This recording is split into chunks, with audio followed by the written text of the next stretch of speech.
Assalamualaikum warahmatullahi wabarakatuh. Perkenalkan, nama saya Sumarni, nomor 222 071.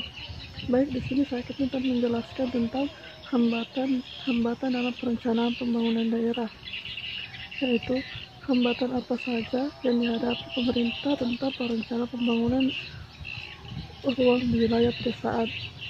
Dalam pembangunan di wilayah pedesaan akan menghadapi banyak kendala, antara lain yaitu masih kurang berkembangnya kehidupan masyarakat pedesaan karena terbatasnya akses masyarakat pedesaan, terutama kaum perempuan, ke sumber daya produktif seperti lahan, permodalan, struktur, dan teknologi, serta akses terhadap. Kemudian, hambatan pembangunan desa memiliki permasalahan yang lebih besar, mulai dari kemiskinan yang lebih tinggi, kesehatan yang rendah, konsumsi masyarakat rendah, SDM rendah, sarana dan prasarana yang lebih sulit dibandingkan kota, dan tingkat pendidikan rendah. Kendala apa dalam perencanaan pembangunan daerah? Yaitu 1. Belum optimalnya koordinasi dan sinkronisasi proses perencanaan pembangunan daerah. 2. Belum efektifnya pengendalian dan evaluasi kebijakan pembangunan daerah. 3. Belum terintegrasinya sistem perencanaan pembangunan daerah dan penganggaran.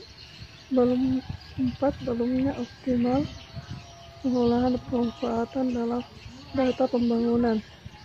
Kemudian, peran masyarakat dalam perencanaan pembangunan. Peran masyarakat dalam pembangunan antara lain dalam penyusunan program penganggaran, perencanaan teknis pelaksanaan, konstruksi, serta pengoperasian dan pemeliharaan melalui pemberian usulan, saran, informasi, dana, atau melakukan secara langsung. Kemudian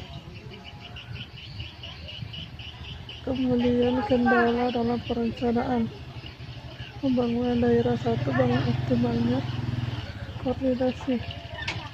Kemudian, adapun cara ketika mengatasi hambatan perencanaan adalah dengan memahami tujuan dari perencanaan dan proses penetapan tujuan. Seharusnya rencana dan tujuan yang dibuat oleh manajemen puncak dikomunikasikan ke bawah dan turut melibatkan manajemen bawah dalam proses pengambilan keputusan. Cara membuat perencanaan tertulis. 1. Hal pertama yang harus dilakukan adalah membuat 2. Perencanaan secara tertulis. Menentukan goal, susun sesuai tugas dan tanggung jawab, tentukan prioritas, lakukan review batas waktu.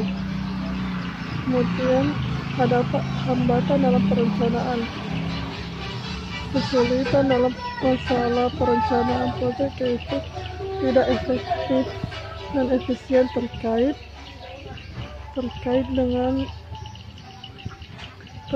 dengan waktu, keoptimalan dalam kerja tenaga, kurangnya pendekatan tradisional masyarakat setempat, biaya yang tidak mendukung strategi perencanaan karena kurangnya satu visi dan misi antar pembuat perencanaan.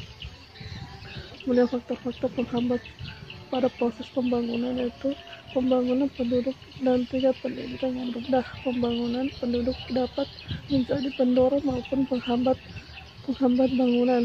Perkembangan penduduk yang cepat tidak selalu menjadi penghambat dalam pembangunan ekonomi jika penduduk tersebut mempunyai kapasitas untuk menyerap dan menghasilkan produksi yang dihasilkan. Tetapi bagaimana dengan perkembangan penduduk yang begitu cepat di negara-negara sedang berkembang? Nampaknya hal ini belum menjadi moral dasar yang positif bahwa jumlah penduduk yang banyak seringkali menjadi penghambat. Kemudian, adapun cara. Sekian dan terima kasih. Assalamualaikum warahmatullahi wabarakatuh.